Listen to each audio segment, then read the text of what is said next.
How is this still going on? This verse been going for way too long. If you ain't blind, you can see that this is wrong. And I won't comply. Not me, no way. Good morning, everyone. Lots going on as usual. I'm back in my normal studio. I'm back home, so everything should be better, much smoother. The studio on my laptop here is easier to manage as well. So things like the show should be good. I'm excited about the show today. If you've been watching my show for a while, you know that often the powers that be, governments across the world, not just Canadian governments, but most governments, will use people's habits to exploit people's habits to bury news they want to bury. And they do this by waiting until the Friday of a long weekend or Christmas or New Year's or something to that effect, something where people are going to go into a 3 or 4 day weekend and they're going to maybe hear something about this. And then by Monday or Tuesday, the news cycle has changed. Something else has happened. Vladimir Putin's been blamed for something or other, and the news cycle's moved on. And that thing they wanted to get buried, it gets overshadowed because Labor Day or whatever, in this case, Labor Day. So what do they want to bury this Labor Day? Yes, Nova Scotia testimony will not be broadcast on Tuesday. In a surprise decision released Friday afternoon, we'll look at that. I think that it was hilarious. When I read it, I said, seriously? So yeah, honestly. You know what's super racist and sexist and misogynistic? Fighter pilot call signs. Yeah, you watched Top Gun, you racist, misogynistic, sexist person, didn't you? Right? I did watch Top Gun, actually, and it was really good. It could have been called Top Gun Goose. Did I say that already? Anyway, it doesn't matter. Where does inflation come from? Small businesses forcing the government to print money, of course, right? Or students forcing the government to print money, or evil tech companies forcing the government to print money. There's a common thread here. I'm not sure which one it is. Vladimir Putin explains where inflation's coming from. And he puts together, there's 2 minutes of a speech that's clipped really well. And we're going to look at that because I think it's a good argument. And so we're going to look at that. Trudeau is being sued by 2 Brits over the vax mandates and travel mandates, etc. The group of people, the recommendations came out for a shot every 3 months. And I said, it's just a committee, not a really big deal. Pardon me, that was vacation brain speaking. It was NACI that came up with these recommendations. It's the people who have been recommending everything up until this point, and they've been listened to for the most part. So that's kind of scary. They're looking at recommending boosters every 3 months. And not that yesterday I didn't take it seriously, but yesterday I thought it was just kind of a backwater committee coming up with this recommendation. And I thought, there's no guarantee this is going to be adopted, but as it's NACI, it really could be. And what does that mean? Are they going to come back with restrictions and vax passes and the whole shebang? I don't know. We'll look at that and, we'll see. We'll see where it goes, I guess. But let's get started. Let's get into it. First, if you want to support the show, head over to CanadaPoly.com. You can check out the forums. They're free. You can do a one-time payment or a monthly subscription. You can check out my book. There's lots of merch. Somebody was asking for a Lying Liars mug. Yes, there's a Lying Liars mug. Do you want a Lying Liars shirt? And the Bingo Bango Bongo mug and all sorts of other new mugs and things like that. So if you're interested in that, check out the shop. If you want to check out locals, support the show that way, that would be wonderful. And if you want to see all the links and et cetera that I use to build the show, check out CanadaReport.co. I also put long form reports and other things that I've done. I've got a 7-part series on critical race theory and the Upper Grand District School Board from 2020. If you're interested in things like that, all that's on CanadaReport.co. Okay, let's get into it. What did they bury? What did they release at 4:30 on a Friday, a long weekend, Labor Day long weekend, September 3rd, 4:30 p.m. Nothing to see here. Or is this Saturday? No, they released it on the Friday, but I saw it on the Saturday. So nothing to see here, says Ian. It's only the largest mass shooting in Canadian history, and the officer in question met with the shooter 16 times before he committed the crime. Yeah, he went to the guy's house a bunch of times. And Wharton had replica RCMP cars and uniforms and all sorts of stuff. There was very shady things happening in this whole thing, and it's being overshadowed by Commissioner Lucky politicizing the event to push liberal gun initiatives like handgun bans, etc. Anyway, that's not necessarily a whole other story, but this is a different slice of that story. The commission investigating the mass shooting in Nova Scotia in April 2020 has made a surprise decision just before the long weekend to block the testimony of a key witness from public broadcast. Shocking. Right? RCMP Constable Greg Wiley is set to testify Tuesday afternoon, but in a decision released Friday afternoon, the Mass Casualty Commission ruled that his testimony via video link would not be disseminated as earlier, or as either audio or video via the normal webcast. In order to receive the best information possible from Constable Wiley, we have directed the Constable Wiley's testimony not be broadcast and a transcript be posted on the website, wrote the Commission in its decision. The Attorney General of Canada made an application for accommodation for Wiley, citing personal health reasons. Long COVID. Shucks, right? Wiley is the officer who visited the gunman's Patapeak home 16 times in the years before the deadly rampage of April 2020. He told investigators in an interview that he never saw anything alarming. Weird, right? So when not under oath, I guess told investigators, but it's interesting what the news reports as fact or uses it to bolster their case, etc. Like, we'll see what happens, but now we're not allowed to watch it. It's not going to be broadcast as these things are usually broadcast. And the rationale is we release this on a Friday of a long weekend and it's happening on the Monday or on the Tuesday after the long weekend. There's no time for anybody to do anything about this. So is there a publication ban? If somebody records the video, could they put it out there, or is there a ban on having that video out? Is something that he's going to say going to be very damaging, or they just don't know? Maybe they just don't know. Okay, here is Vladimir Putin. This is 2 minutes and 36 seconds. And the end of this payoff, the end of this video's payoff is great because he goes through the amount of money printed in the West. And then he says inflation has risen by about that much. There you go. And I think that he makes a good case for that. I don't know if he's exactly right. Is this disinformation? Showing a speech from Vladimir Putin from June 17th, 2022, where he puts together, in my opinion, a pretty cogent case against the policies of the West for driving these economic policies. Is this disinformation? Would the Canadian government call this disinformation? At this point, I have no idea. I don't know. But here's Vladimir Putin. I think it's worthwhile watching the whole thing just because of how he ties it up. I'll read it because it's in Russian. He says, surging inflation in product and commodity markets has become a reality long before the events of this year.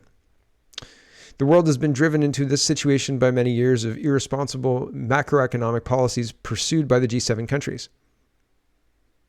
Sometimes it takes too long to switch over here, including uncontrolled emissions and accumulation of unsecured debt. So borrowing.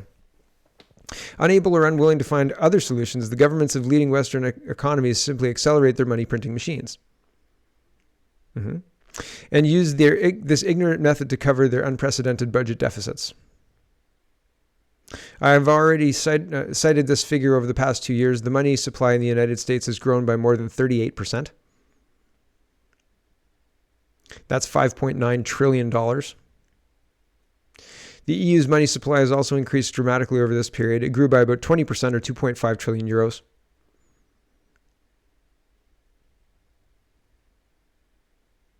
Today's rising prices, accelerating inflation, shortages of food and fuel, and problems in the energy sector are the result of system-wide errors in the economic policies of the current U.S. administration and European bureaucracy. So they printed money in huge quantities, and then what? Where did all this money go? Indeed, where did it go? It obviously went towards purchasing goods and services outside the West. This is where the newly printed money flowed.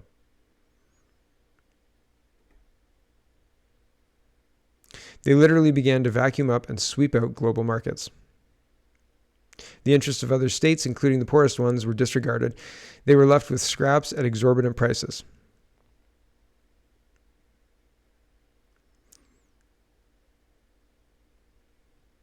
This one takes longer than the other one, sorry. While at the end of 2019, the U.S. imported about $250 billion worth of goods per month, this figure has now grown to $350 billion.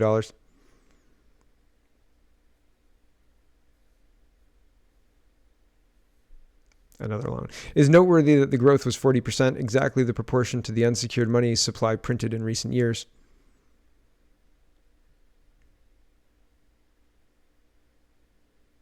They handed out printed money and used it to sweep up goods from the markets of third countries. Obviously, such a sharp increase in demand without adequate supply has triggered a wave of shortages and global inflation. It's policy, right? It's policy driven. This is where the global inflation originates. So I think it's a simple explanation. It leads you through the bad policy in a pretty basic way. Like, I don't think there was anything too complicated about what he said. And I don't think there was anything too far off of what he said. I don't think there was anything wildly incorrect or misleading about what he was saying. And the conclusion is logical, inescapable even. We're living it, right? So when people tell you inflation will be transitory, maybe they're not telling you the truth. Maybe evil Vladimir Putin is laying it out. And that's why you don't see Vladimir Putin on the news in his own words. You see the news talking heads talking about Vladimir Putin as they want you to see him. So isn't that interesting? I don't know. What do you think about Vladimir Putin's blaming or reasoning for the inflationary cause? I think policy, I've been banging the drum on that forever. And I was surprised when Vladimir Putin laid it out so eloquently. Wild. Rex Glacier, let's talk about call signs. What a clown show of stupid fighter pilot call signs are under investigation for being offensive. You can't make this up. They fly 50-year-old ACs for F's sakes. Investigation highlights concern over fighter pilot nickname tradition in Canada. It's awful. It's like having a manager come in, a new company, a parent company buys you and they send in a new manager, and the manager is incompetent and doesn't understand what he's doing, but he tries to do it anyway, or she tries to do it anyway, whoever. I'm thinking like a Michael Scott character. So in my head, it's a he. That's what this feels like a little bit here. So here's the explanation of what's wrong with fighter pilot call signs in Canada. Many people would know call signs from the blockbuster Top Gun movies, in which Tom Cruise's character is nicknamed Maverick. That call sign is a reference to the character's refusal to follow orders and play by the military's rules. Thank you for the definition of Maverick there, Global News. Canadian fighter pilots also use call signs. Anyone who has seen an air show in Canada and got a close look at a Snowbird CF-18 might have seen the pilot's call sign written in their real name, with their real name near the cockpit. While the call signs aren't the exclusive domain of pilots, such nicknames are often assigned to the weapons officers who also fly on two-man CF-18s. They aren't widely used on other parts of the Royal Canadian Air Force. So call signs are kind of a fighter pilot thing, right? And so scrolling down, here's how you get your call sign is kind of an informal process. And that's the problem, they say. Former fighter pilots, so they've dug into the seedy world of former Canadian fighter pilots. Right. Former fighter pilots say such events often involve tossing back a few drinks while throwing around stories about new aviators. The funnier or more embarrassing, the better. And after 1 or 2 or 3 beers, if it was a funny story or a good one, the call sign would be adopted, said former Air Force commander and retired Lieutenant General Ivan Blondin, I think, whose call sign is bad. Oh, I don't know. That might be triggering. Bad. Some people might be Michael Jackson fans. That whole thing's triggering. Sorry, man. You got to choose a new call sign. Former Chief of the Defense Staff and retired General Tom Lawson, call sign Shadow. Put it another way, it's a mini roast is what it is. Such events are typically held at the end of significant training courses or exercises with senior officers on hand, which Blondin says gives the process a semi-formal twist. As for other details, both former pilots say they can often vary from unit to unit. When we talk about a process, there's nothing formal, there's nothing in the books, there's nothing in our procedures that says the process as a requirement for a call sign, says Blondin. It doesn't exist. So it's interesting because what's supposed to be fun and like you remind you of something dumb you did or great you did, right? Or oh, this guy doesn't like rules, so let's call him Maverick, right? There's a humanity about that, and now they're trying to take that away, I think, by even just dissecting this. It's ridiculous. If you don't like your call sign, there's nobody to appeal to, I guess. I just thought this was funny. The results of such gatherings aren't always positive. While many call signs refer to mistakes in training or personality quirks, Blondin gave one extreme example of a pilot years ago whose call sign involved a crude description of a sexual encounter. I want to hear this guy's call sign. What's your call sign, man? Like, breaking left? Like, what happened? What happened? I'm so interested. Not really. I'm not that interested. But I think it's so funny how they're trying to problematize call sign. Oh, you like Top Gun, eh? It's just a ridiculous thing for the Canadian government and the Canadian military to focus on in our current time, right? It is absolutely ridiculous. And I was joking around and talking about how it's the Global News TikTok edition that's driving all of this clickbait news garbage. And it feels like that because it is all clickbait. It is not substantive at all. It's not interesting. It's not news in the way that I would expect news to be. They're not interested in the Nova Scotia the burying of the Nova Scotia situation, the mass shooting event, all of that. Nobody's interested in that. They're like, oh, you know what's bad about you Canadians? Call signs. We barely have fighter pilots. The fact that we have call signs used to be a cool thing about Canadians. Anyway, Michael Barrett is talking. Let's talk about more governance stuff. Justin Trudeau is spending $12,000 a month on groceries and sending the bill to Canadian taxpayers. Canadians need to know about this. I really feel like the news is prepping us. And this is Michael Barrett, but the news is jumping on board this whole, everybody's done with Trudeau. If Charest wins this, people are talking about a snap election. So snap election, people vote for CPC without a leader. No, there's not enough time. The CPC leadership race is done on the 9th, right? They can't get an election done in 5 days. So after the CPC election, and if Poilievre wins or if Charest wins, it still feels like their media is recognizing and writing about people's intolerance of Trudeau. They're picking up the $12,000 a month grocery story. Imagine Harper and $12,000 a month in groceries. I think the average is $8,000 a month. So it seems like the press is going after Trudeau, and it's an interesting timing for that. So we'll see where it all goes. $12,000 a month on groceries is high for that many people. I think I feed that many people, and I don't spend $12,000 a month on groceries. Thank goodness, because I'd be broke.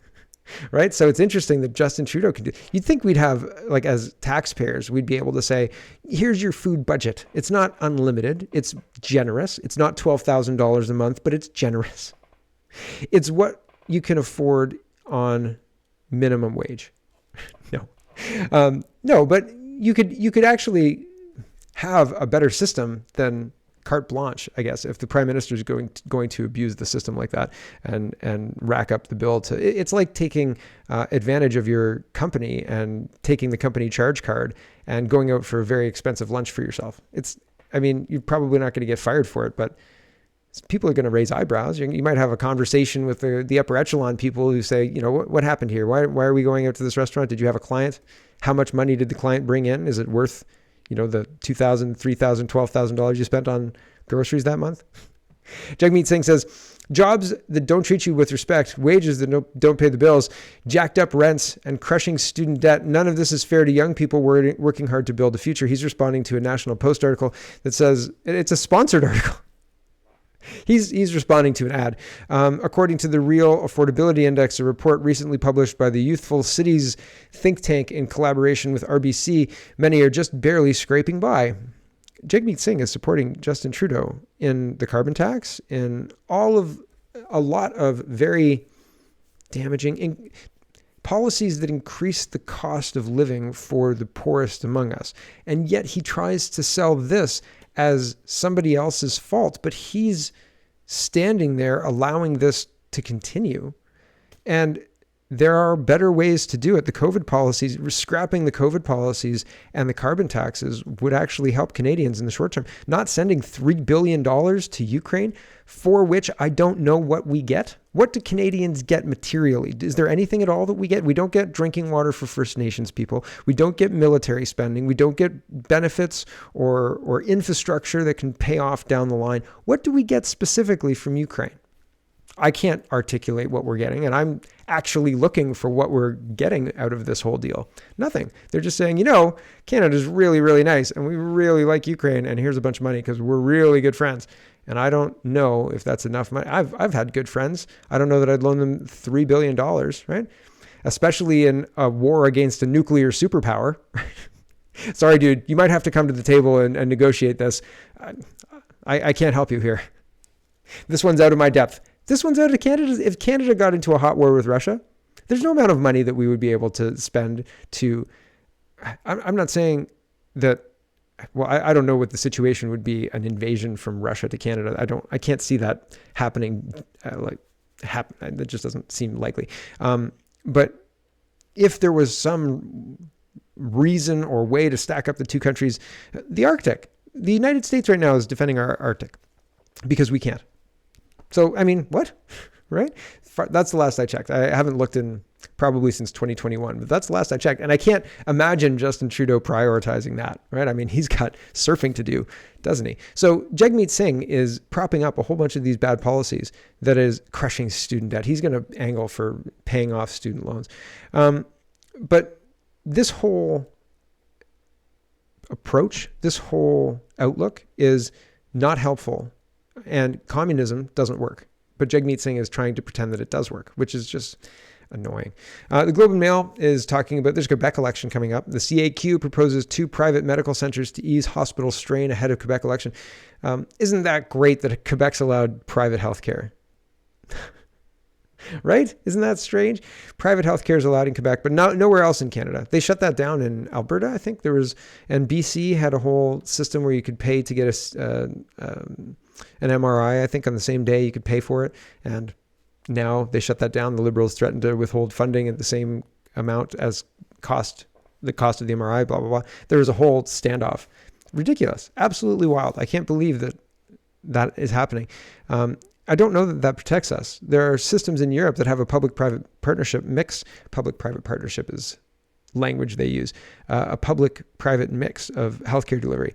And they're not slipping into a United States style system. But even a United States style system delivers very good care. I think the country is well covered, 80% plus covered. And if you look at the coverage that the United States offers versus the coverage that Canada offers and the wait times, adding the wait times in makes Canada's healthcare very, very spotty, very suspect.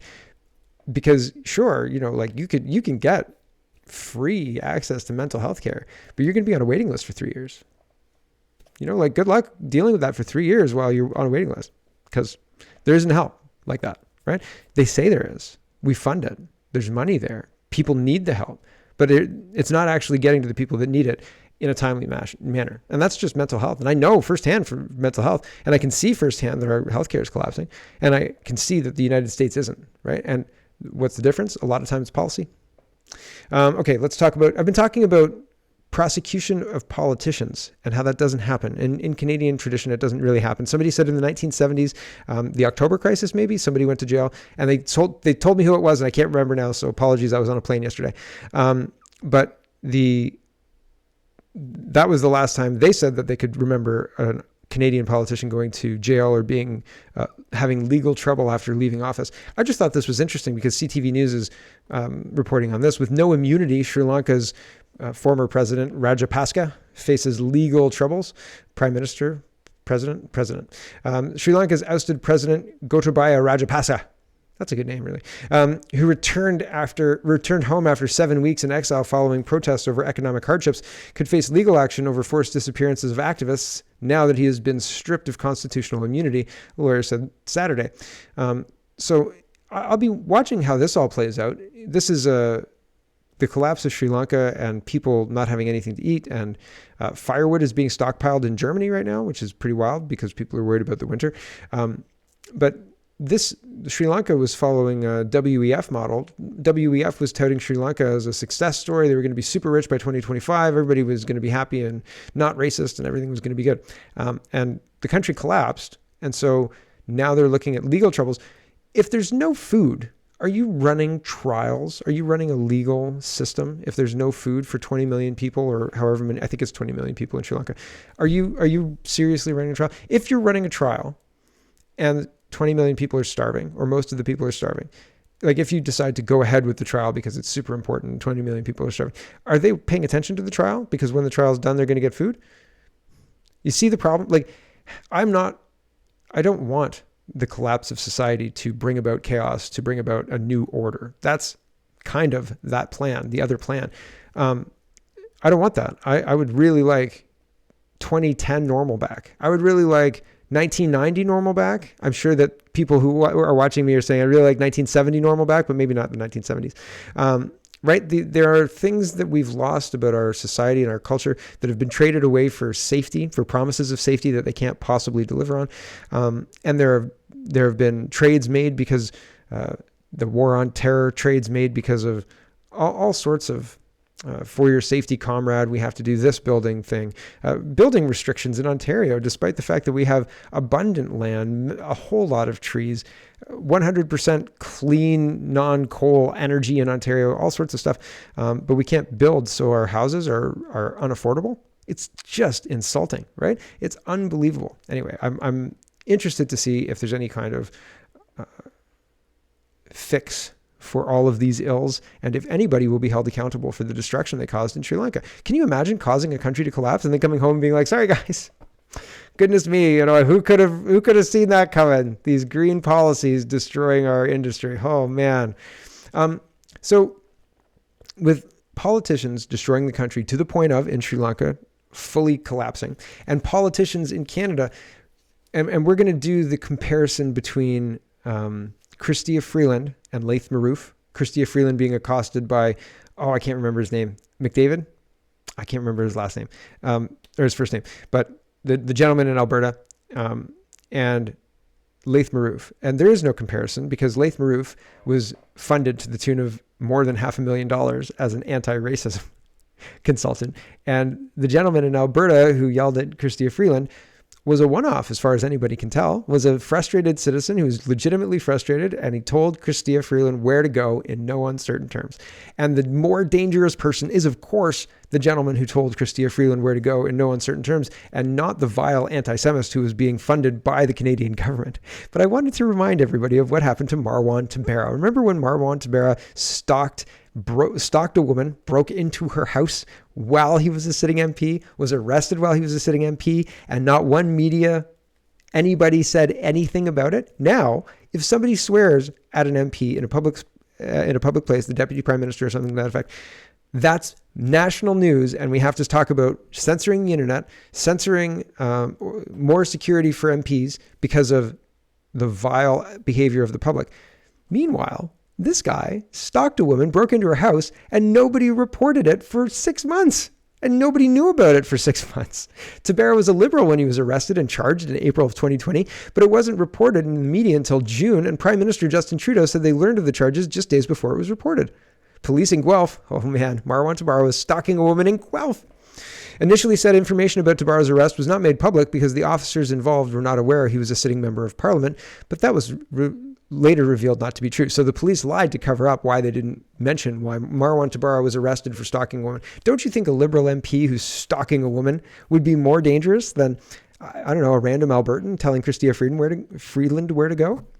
I do, right? Maxime Bernier says, Trudeau and other authoritarian politicians and their media allies have been inciting to violence against the unvaxxed for almost 2 years. Far left activists masquerading as journalists have been inciting violence against PPC for almost 4 years. And yeah, I can attest to that. In 2019, I was going to events, and I think 2018 even, with PPC, just getting the information out there. Antifa protested my events me personally, so that was interesting, and went to Maxime Bernier's Hamilton event, and that was ridiculous, absolutely ridiculous. The police didn't do a darn thing about that. That wasn't a problem, not an issue at all. Nope, no problem. And so Rex Murphy, and I think that underlines where we are. The power of the state is going to be used against people who behave the way that gentleman behaved against Chrystia Freeland, and not against vile anti-Semites or Liberal cabinet ministers, Liberal MPs who break the law, right? They will cover up, the media will cover up, the police forces will cover it up, and people will not hold these people accountable. What's going on here? I think WEF, but we're going to talk about that in a little while. Rex Murphy is putting out an opinion piece. It was okay. It's a little wordy. The Liberals and an incomparable travesty of hate. Right. So this is talking about Laith Marouf and Chrystia Freeland. And so the intro is a little wordy again. So we'll start here. The Laith Marouf scandal, for that is emphatically what it is, of a fully public, it was still on Twitter, some of it on tape and film, anti-Semite receiving more than $500,000 taxpayer dollars from the government of Canada, caught even the laziest eye. I have observed it was a singular instance of paying the fox to raid the henhouse. However, by the strange twist of things, or Liberals' communication management, same thing, it had, by the end of this week, become entwined with a lone protester letting loose the F word at Chrystia Freeland at an event in Grand Prairie, Alberta. That's why it made me think that it was concocted or staged, because the timing of it couldn't have been better to change the channel on their own anti-Semitic a-hole that they paid $500,000 to, right? So like the timing couldn't have been better. It stank of payment. It stank of being set up, right? And so I looked at it and I thought, oh, I don't know, there's something stinky about this, but it appears to be above board at this point. Anyway, we'll see. Jury's half out. We'll continue. These two things are not synonymous, Laith Marouf and the gentleman from Grand Prairie. But should anyone try to make a comparison between the two episodes, the first, long-running, dubious beyond thought, financed by the always alert, anti-hate, diversity, wedded liberal government, the second, perhaps the excited palpitation of the moment, then that anyone is severely lacking in scale and measure. The latter was unfortunate, the prior was unforgivable.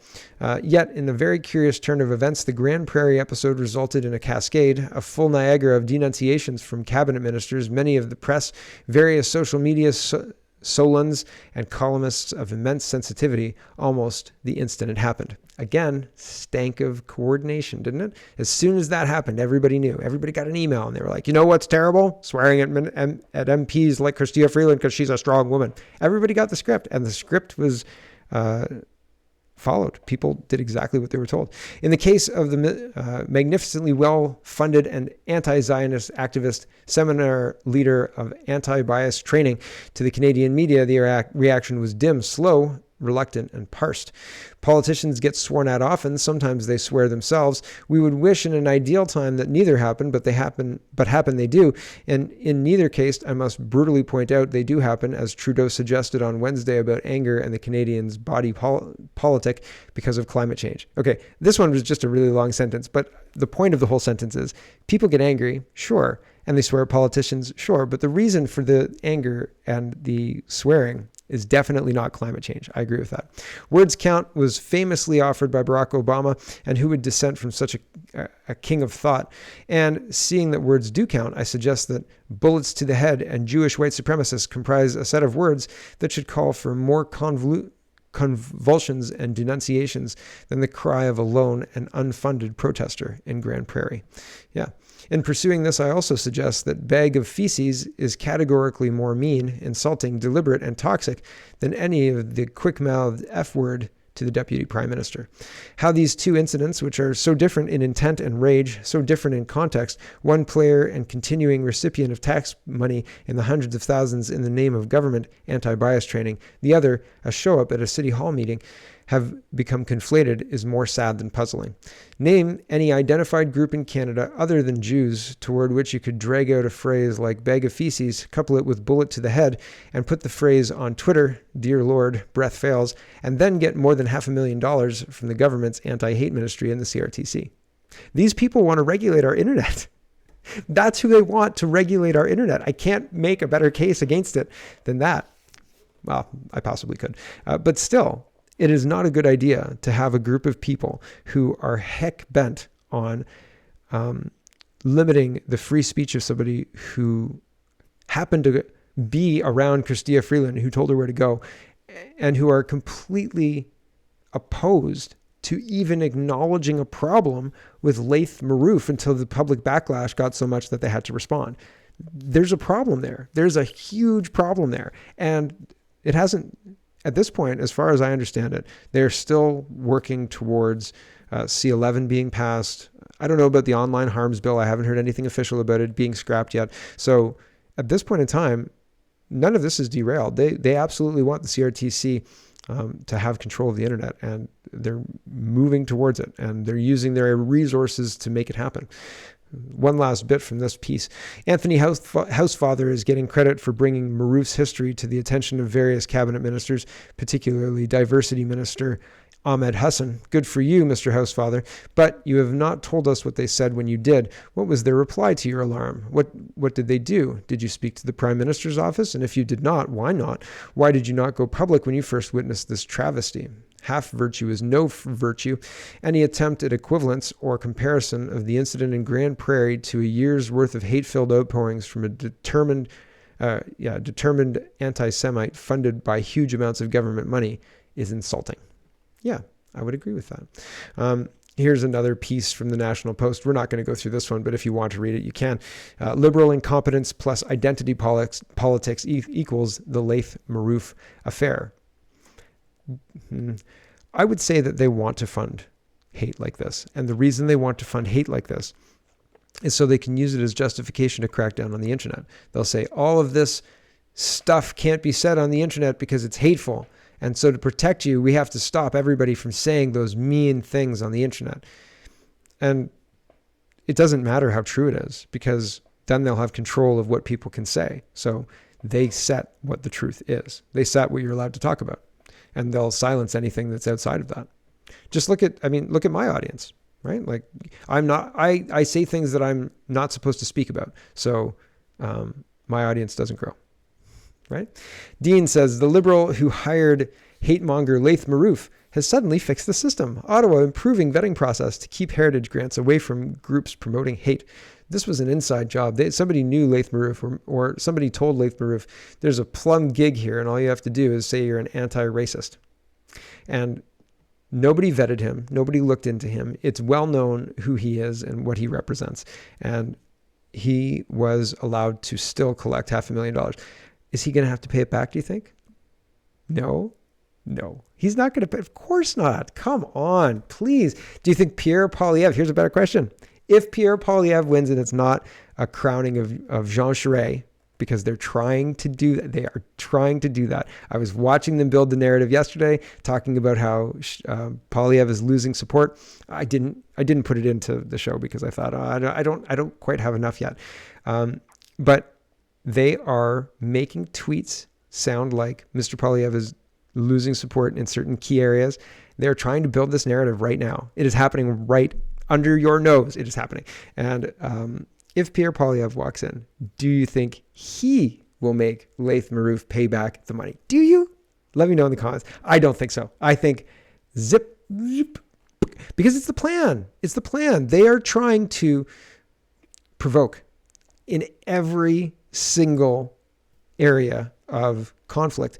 And the internet is a real place in that you can disseminate ideas there. The conflict can be there. You can take up space there and occupy space there with ideas. That's the point. And that's what they're trying to do. And that's what they're paying Laith Marouf for. Very well, $500,000. Whew, that's a lot more money than I get. CBC gets billions. Laith Marouf gets $500,000. And I get canceled. Oh, well. This is the outcome of policies like this. A Canadian city pulls bison sculpture in row over representation of colonialism. It's ridiculous. It's ridiculous. A Canadian city has pulled a public art project over fears that a pair of towering bronze statues could be seen as an endorsement of colonialism, the exact opposite of the work's intended meaning, according to the artist. The work, which cost $375,000 Canadian, 285,000 US. It's a US publication. No, it's a British publication, excuse me. Comprises two large bronze figures which were intended to stand on either end of a pedestrian bridge in Edmonton. On one end, a 13-foot bison was set to stare out over the water. At the other, a colonial fur trader measuring 11.5 feet would sit atop a pile of bison pelts. But 12 years after they were first commissioned and 6 years after they were completed, the capital of Alberta has announced last week it was shelving plans to display the sculptures. While some audiences may find the artwork thought-provoking, for others, it may cause harm and induce painful memories. Like the bison? For this reason, it is not considered inclusive to all Edmontonians, the city said in a news release. The artist responsible for the sculptures, Ken Lum, said after waiting for years to see his statues unveiled, he had been blindsided by the decision. Quote, "This has implications both for artistic expression and the authoritarian way this decision is being made. You can never have total consensus about anything. Is that sufficient to deny a work to be published or work to go up into the public space?" Lum, who is chair of the Department of Fine Arts at the University of Pennsylvania Stuart Weitzman School of Design, said the sculpture of the trader was based on a famous photograph depicting a similar scene that was taken not long before the collapse of the bison population. In the mid to late 1800s, the plains bison, a once plentiful food staple for indigenous communities, were hunted to near extinction by colonial settlers. The hunt was driven by both profit and broader political end of subjugating indigenous communities. For people crossing the bridge, I wanted them to experience a palpable tension through the uneasy gaze from one to another, Lum said. I don't really really see how a picture based on an infamous photograph taken at the height of the buffalo slaughter could be interpreted as an affirmation of colonialism. Neither the city nor the Arts Council has explained this to me. That would be nice and courteous of them. I'm all ears, Lum said. So he's ticked, and I mean, me too. That's a lot of taxpayer dollars, and sure, it hasn't gone to funding Laith Marouf's anti-Semitic rants. It looks like a nice statue, right? That'd be nice. That'd be nice to have that. I wonder if you could get it at like Liquidation World. You walk through here, a nice buffalo statue, fur trader statue, right? Super cheap. Right? You could have it at two ends of a bridge. It's unfortunate because colonialism, they're problematizing everything, and the problem is them. Do you remember the leadership convoy? The Freedom Convoy. The leadership convoy? Sorry, I read something about leadership, I guess. The Freedom Convoy happened, and apparently, according to Andrew Coyne and Polera, do you remember Polera? I told you about Polera yesterday, are saying that most Albertans did not support the Freedom Convoy. The University of Alberta survey suggests. What utter tripe and nonsense. Garbage. Absolute garbage. So here's the CBC article. Research conducted by University of Alberta and Polera. Ha! So Polera is, just in case you're not sure who Polera is, Lion Advocacy says Trudeau's friends at Polera want you to know, ahead of the Emergencies Act inquiry that has now been delayed until October, that Albertans did not approve of the convoy. As to whether Albertans invoked the act, Albertans supported invoking the act, I'm sure Polera will soon let us know that too. So this is former Trudeau research director rejoins Polera. That was February 7th in 2022. And Arnold, that's Arnold, was previously part of Justin Trudeau's senior staff responsible for overseeing the government of Canada's public opinion research, advertising, and correspondence. So this is messaging directly from the PMO. The PMO wants you to think that Alberta didn't support this, and Andrew Coyne wants you to think that too. And those people are paid off by our tax dollars because our tax dollars go into funding lies to get us to be compliant with this illegitimate government, this ridiculous government that is being propped up by Jagmeet Singh and Justin Trudeau. And I do not believe they're doing anything that Canadians want. I think that they're operating at the behest of the WEF. Chairperson Freeland is a board of trustee, right? Viva Fry says it's not a conspiracy theory. Okay, they're trying to make the WEF thing a conspiracy theory. CBC News is reporting in the course of the global COVID-19 pandemic, the WEF has become a popular target for conspiracy theorists. Just pointing out the fact that our Prime Minister, our Deputy Prime Minister, Finance Minister, and the Leader of the Opposition who's currently propping up this government and shutting down any investigations into serious questions that Canadians have, is enough. That's not a conspiracy theory. It is a conspiracy. These people work for the WEF, not for us, right? And the Great Reset is a matter of record, not a matter of conspiracy, right? And Viva Fry says, it's not a conspiracy theory. You propagandist hacks. CBC News, it's confirmed policy pushing. And your boss, Justin Trudeau, his henchwoman, Chrystia Freeland, and his water carrier, Jagmeet Singh, are all on board with the WEF. In Freeland's case, literally, she's on the board of trustees. Yeah. I think she's a chair. I think she's a board chair. So the WEF is absolutely pushing for digital IDs and transformation of the Canadian, the world really, the whole world to be this kind of monoculture, this gross monoculture. When I used to go to England when I was a kid, and I used to go to England yearly, a lot, we used to go, my granddad would take us around to the coffee shop and there was a candy store in the neighborhood type deal, and we'd walk around close by, and he'd get a cup of coffee from a friend of his at the coffee shop or whatever. And it was very local, very British, very timeless almost. I was a kid though, so probably that was my impression. And then by the time I was 18, going back, I went less and less when I was in my teen years. But if I went back in my teen years, it looked more like Canada. Dublin is just like Toronto. If you've been to Toronto, you've been to Dublin, and vice versa. They're equally the same. It's unbelievable. Even the traffic is ridiculous. Dublin's got some traffic things sorted out that Toronto could learn from. That's the truth. But the street traffic in the downtown core, et cetera, reminded me a lot of Queen Street, Toronto area, and the graffiti, a whole bunch of stuff reminded me of Toronto. And I thought I was shocked at how monoculture the whole thing, Europe had become. The UK, Dublin. And that was 2012, and I'm sure it's worse. The UK, Canada has Tim Hortons, and they're everywhere.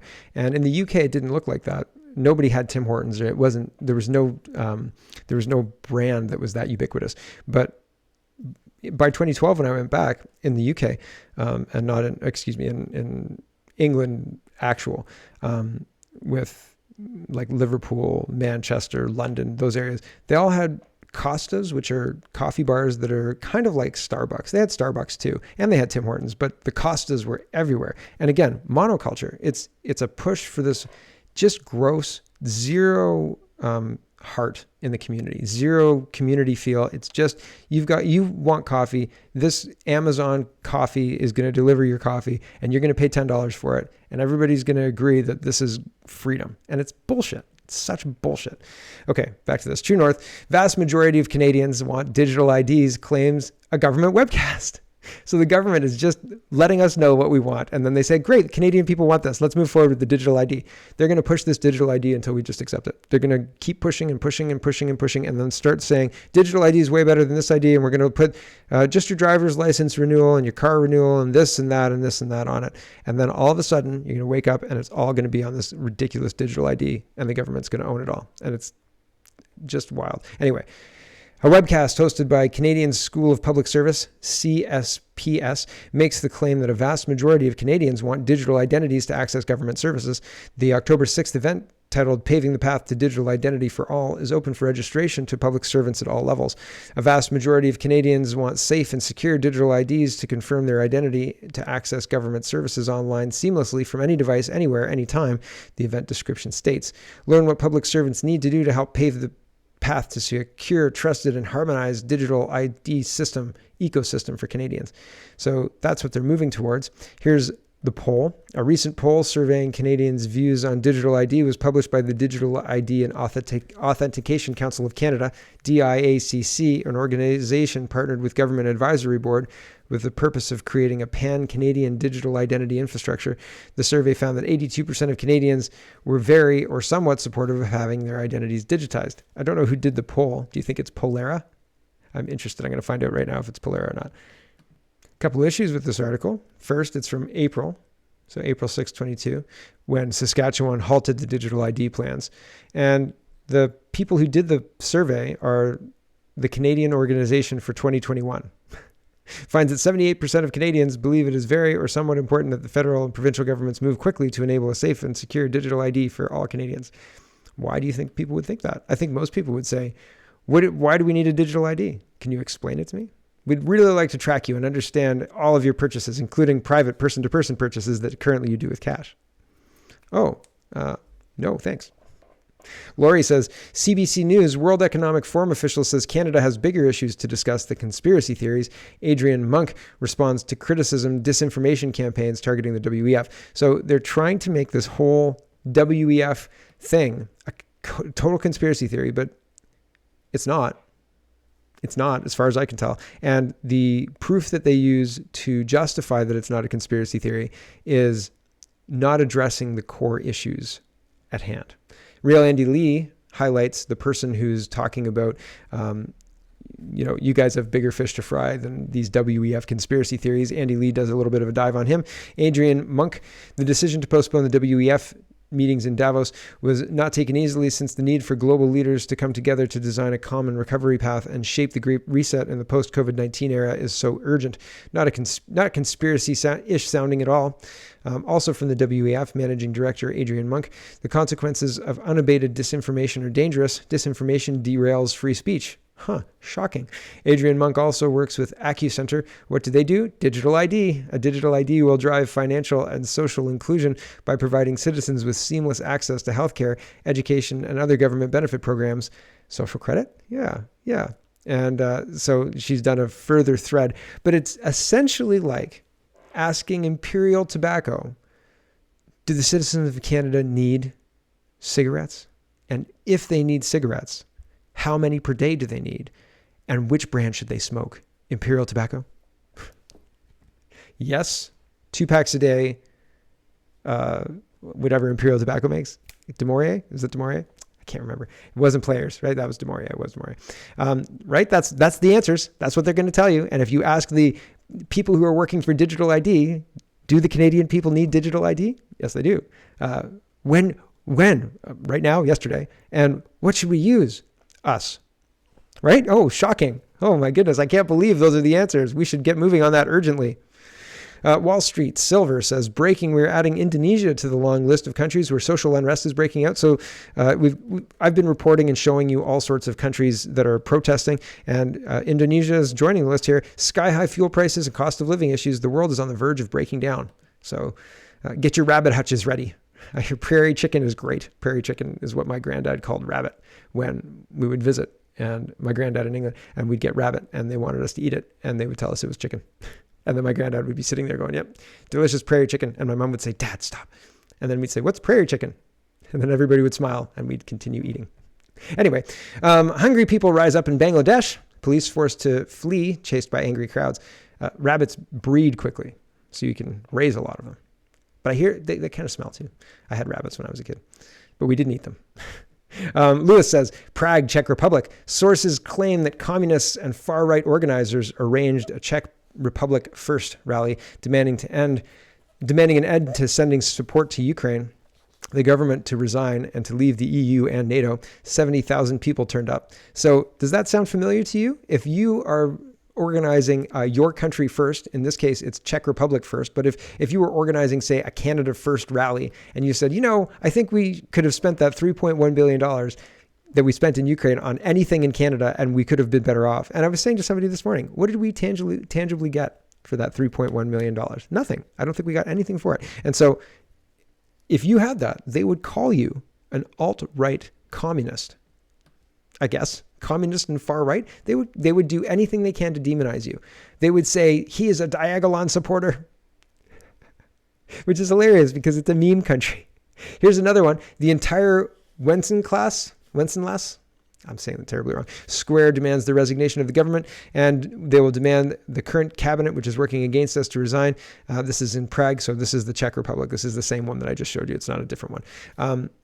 And it's all about cost of living. And this is being done through policies, and the policies are not an accident. They're doing that on purpose. CTV News, we've got leadership races that are happening. The Green Party, I wonder if they're going to elect Elizabeth May. I hope not. She's just terrible. And if she loses, I hope she really goes away. I hope she loses power within that party, because even when she stepped away from leadership, she was still controlling the party because the bureaucrats that were loyal to her were kept in place. So if she loses control of the party completely, she might just win because people, I don't think they care that much. And the people who like Greens, like Elizabeth May, despite the drunken rant about Omar Khadr and questionable allegiances to Justin Trudeau and Jagmeet Singh, despite I don't think that she's WF affiliated. I think she's just easily manipulated, which is sad, I guess. Here is a nose, the Alex Bridge, and he says, Alberta is under attack. It's plain as day to even this Ontarian. Elections Canada data reveals that Alberta Lieutenant Governor Salma Lakhani has donated over $27,000 to the federal Liberals. So the Lieutenant Governor, who said that she wasn't going to give royal assent to the Alberta sovereignty law if it's passed by Daniel Smith, if she wins the Alberta UCP leadership, is funded by or is giving money to the Liberals. And I heard that she was meeting with Jason Kenney to coordinate an attack on this whole thing. So, and that was Western Standard that was reporting the coordination between Jason Kenney and Lakhana. So who knows? But it's totally inappropriate. A governor general shouldn't be getting involved in this kind of stuff. It is not her responsibility. There was a good comment, I think, on the Odyssey chat talking about how the governor general is largely ceremonial. People were wanting the governor general, though, to step in federally. So the lieutenant governor is ceremonial in this provincial skirmish. But people on Canada Day wanted the Governor General to dissolve government at the behest of the Queen because Trudeau's not acting in good faith. So is that Governor General a legit position that's not just ceremonial and the provincial ones are only ceremonial? No, I think that the Governor General's job is to listen to the government and pass the Canadian will. So I think it's largely ceremonial personally. But there are people out there who do think that they have power to do that kind of stuff. I'm skeptical because we're all playing a specific legal game, and there are different, like there's tort law and there's all the other kind of, I can't remember the other kind of law. Hold on. Maybe I'm thinking common law and civil law. That's what I'm thinking. And there's different systems, I guess, governing those things, blah, blah, blah, blah, blah. Anyway, there's all sorts of different legal structures that are in place in Canada. I think Quebec has a different underpinning to their structure that they use day to day than Ontario, and even Alberta might have different rules. And fundamentally, I think the lieutenant governor's job is to listen to the people who are governing locally and at whatever level they're representing. But I mean, there are checks and balances built into the system. So if somebody used it, I would say that's the letter of it, right? Like if the federal governor general dissolved the government due to, a little used law, I wouldn't say this is invalid because it's in a ceremonial position, because I don't think that's true. It was written into the rules. But the threshold has to be high. There has to be a reason. But it seems like at this point in time, we don't get to understand the threshold for anything. Some things get a huge amount of attention, like angry Albertan swearing at Freeland, and some things get no attention at all, like Marwan Tabbara getting arrested as a sitting MP, as a Liberal sitting MP. So it's hard to gauge, right? So it's imperfect. I don't know. I don't have all the answers, that's for sure. Rowan says, Trudeau exports traffic jams into New York side at Niagara Falls. Cars backed up as far as the eye can see past Seneca Casino. Contrast, 2 car lengths to enter the United States. What's the difference? U.S. border functioning smoothly. Is the Justin Trudeau ArriveCan app to blame? I think so. It's terrible. It's awful. I've never downloaded it or anything to that effect. I just think the whole idea of it is awful and offensive and awful that we have to deal with that as Canadians. Mule says, well, folks, I refused the ArriveCan app returning to Canada today through Pearson and was slapped with 2 fines, $6,250 for not using ArriveCan and $925 for failing to answer any question from PHAC. I'll document my experience in a thread below. I just wanted you to know that people coming through the airport on September 2nd, today's the 4th, are still being subject to this nonsense. We went through the entire summer being able to be under the boot heel of this tyrannical, ridiculous government. Jason Kenny, this is good food news? Who knew? The bounce back from 2021's drought has been significant in Alberta. StatsCan is projecting a 79.5% increase in wheat production to 11.5 million tons, while harvested areas are expected to increase by 9.3% to 7.4 million acres. Does that mean bread's going to reduce in price? No. Nope. It might in a couple of cycles. It might. Who knows? Here, I was going to talk about this a little earlier, and I thought it was important, but not as important as some of the other stories I covered. So here we are doing this one now. What do they know that we don't? Mandatory proof of vaccination starting September 20th at restaurants in Alberta.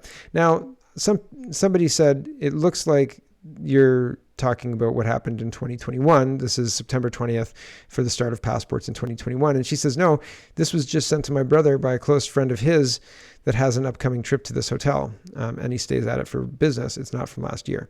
So basically what's happening is the Calgary South Residence Inn by Marriott is saying that proof of vaccination following Alberta Health Authorities requirements starting September 20th. Proof of vaccination and photo ID are required for in-person dining at the breakfast dining room and for hotel facilities use. Currently, no proof of vaccination is required to check into the hotel. So I don't know if this is the wrong year, a misunderstanding, or what, but it seems interesting that they're talking about having mandatory masking or mandatory vaccinations following proof of vaccination and photo ID for in-person dining. That seems like such a high bar. I'm not getting into a nefarious nightclub or anything like that. There's no gambling going on. You're just going to give me breakfast here. I'm going to pay for it and we're going to go. You need my ID for what? Trudeau's lies exposed by 2 Brits. I thought this was funny because nobody knows about this in Canada. Here you go. So two Brits living in Canada, Carl Harrison and Sean Rickard, are currently taking COVID authoritarian Justin Trudeau to court over his ghastly vaccine mandate that banned unjabbed citizens from public transport and even leaving the country. Like thousands of others, the pair were unable to fly back to Britain to visit ailing parents because of Trudeau's discriminatory rules. Sean raised £80,000 online to launch a legal action against Trudeau's out-of-control government before Carl teamed up to bring a $120,000 freedom-fighting lawsuit. Sean and Carl found not one person in Trudeau's 20-strong COVID recovery group panel that made the communist-style rules had any formal education in epidemiology, medicine or public health. Next month, a judge will decide whether to pursue the case, but regardless of their decision, Trudeau's political games with Canadian lives have been well and truly exposed. I don't know about well and truly exposed. Sorry, our press is kind of crap. They're not very good. Yeah, so yesterday I was saying it was just a council, but it was NACI. It was NACI, and I feel like they buried the lead on me there. But my fault. I didn't look into it enough. But here we are. Toronto Sun is reporting. Just when you thought you knew everything about COVID-19 shot intervals, along comes another suggestion. The National Advisory Committee on Immunization said on Thursday that Canadians may consider getting vaccines every 90 days is the tightest deadline to date, according to Blacklock's reporter. Yeah. No. That's a hard no for me, dog. I don't think so. Here is a gentleman, and 48-year-old man drops dead of a heart attack while dancing at a birthday party in Barely. Drops dead on the spot. And he looked fit while dancing, and I saw these pictures, and I thought, I wonder if there's a video. And oh yeah, boy howdy, there's a video. Here we go. He's a pretty good dancer too. He's busting a move.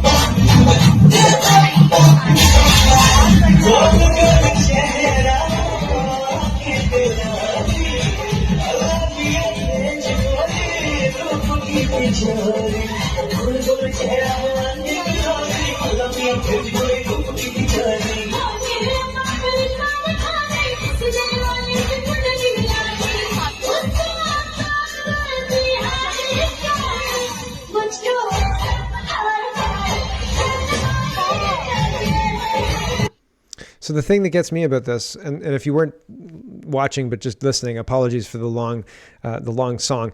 It was like 34 seconds. Apologies. But he looked like he was in perfectly fine health. He did not look at all like he was ailing. He was fine right up to the second he dropped to the floor. And that's the thing that I wanted you to see. So apologies for maybe not couching that with what I wanted you to watch. But he seemed fine. 100% fine. Like he was dancing. He was busting a move and then he was dead. That's scary. And I don't know. Maybe there's other things happening. But who in their right mind would accept what is being said about this when there's so many questions? 48-year-olds don't typically just die like that. Sometimes you have time. You have seconds to, start compressions and things. Here's Jolene Bunting, and this is a gender ideology update. She says, update, I'm in court on Monday, September 5th. Things have escalated and I could be sent to prison. My crime, exposing the sinister agenda behind drag queen story events. I will stand my ground, voice my beliefs, and I will never, ever surrender. Yeah, this whole drag queen story thing is a very interesting. What about drag queens needs to be protected? Are they trans people? If they're not trans people, I believe that they're adult entertainment. Why are we exposing children to this in schools? The last bit of today, 103. I thought it was going to be a bigger show, but anyway. The last bit for today, I saw this. Did you ever see Law and Order, the computer crimes? It was... Oh yeah, Cyber. That's what it was. CSI Cyber or Law and Order Cyber.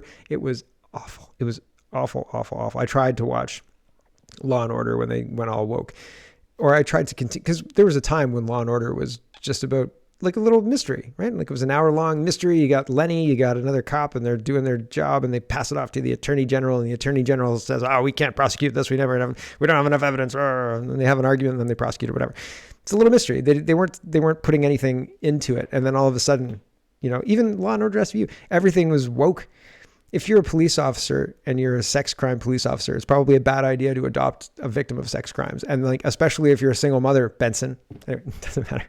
Regardless, it was awful. Law and Order Cyber was just terrible, and most TV just got terrible anyway. But this reminded me of Law and Order Cyber, and this is Law and Order climate crime, and this is meant to be a joke. It's not a joke. Here you go. Okay, so it's 3708, paper plastic. Plastic. That's the magic word. Green police. You picked the wrong day to mess with the ecosystem, plastic boy. Battery! Let's go! Take the house! Come on! Put the rind down! Sir! That's a compost infraction! Oh! Did you install these bulbs? Well, Tragedy strikes tonight where a man has just been arrested for possession of an incandescent light bulb. What do you guys think about plastic bottles now? The water setting is at 105.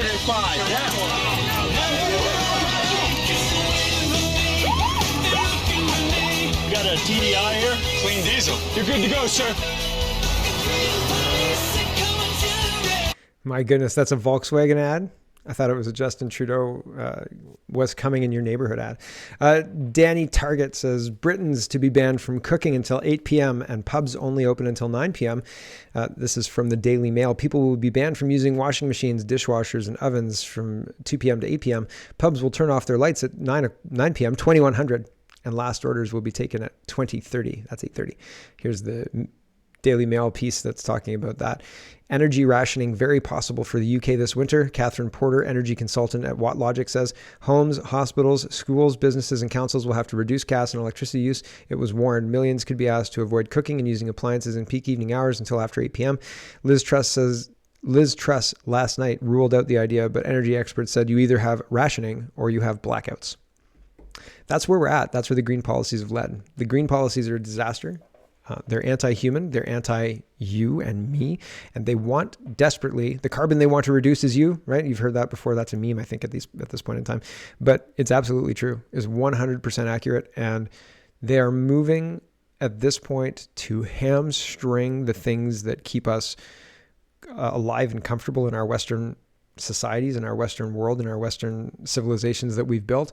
And we didn't build them. We didn't just happen upon this. Just because you were born into a society that has functioning government, hold on, let's back up. Functioning government has functioning roads, commerce, trade.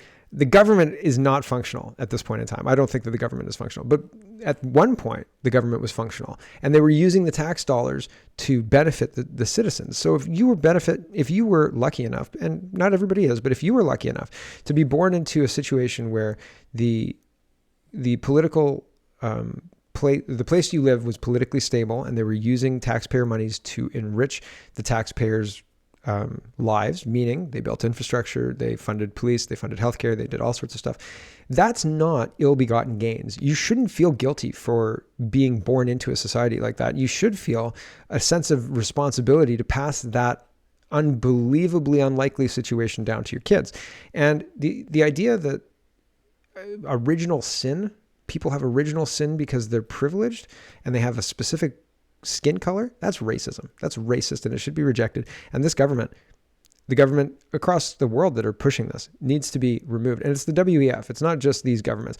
And if we succeed in removing the WEF, we should make sure that they don't jump to like a Project Paperclip, or they don't jump to some country and say, we're going to, have our Klaus Schwab party here until everybody forgets, and we're going to do all of this all over again. I feel like we forgot about World War II. Lest we forget, we forgot. I think we did. And we're paying the price for that right now, but I feel like we could save it without a war still. But I don't know that we're making the right moves to do it. In fact, I think that we're not making the right moves to do it. If we were going to save this without a war, we would need the people in key positions who were paid off to face the music and start the chain reaction of ending this whole thing. But it's unlikely because people don't act like that usually, unfortunately. So here's another day, and we'll keep watching what happens. Thanks for watching, everybody. Check out CanadaPoly.com. Check out CanadaReport.co. Check out Speaking Moistly and all the stuff I do on there. I'm excited. Jeepers Creepers. It's Labor Day weekend. I'm going to be talking to Greg. I've got a video. I've got an interview with Chanel Fall that I did before I left for Newfoundland. We're going to have Kitchen Table Talks back. It's going to be great. It's going to be great. It's going to be a wonderful winter. Not going to be death and destruction and food shortages and cold. Not for us, Canada Poly viewers. We're going to have fun. All right. Thanks for watching, everybody. Have a wonderful, wonderful day.